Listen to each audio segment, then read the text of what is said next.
هغه تاڼه د سوالي سیکي هغه دغه پولیس والا مرتل کېږي 19 نومبر کې سوالي سیکي جیلم کې صحابه 19 نومبر کې ما قافله تیار کړو چې کله او 26 نمبر د پاره مې تیاری کړو چې 19 نمبر کې کار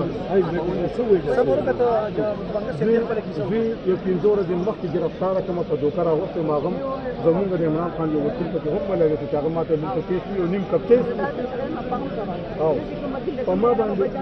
په ما اف آی آر لیست دی هغه پولیس والو ما سره ذاتي دا غږی چې کوم آی بي انچارج عمران نومي دی هغه ذاتي دیلم هغه ذاتي تنازع شروع کړی دا چې دی به مونږ کوو تقریبا دا 19 نومبر نه تر اوسه پورې زه مفروض نه جیلم کې حسن الدین دی جیلم او رفعت محمود دی او فواد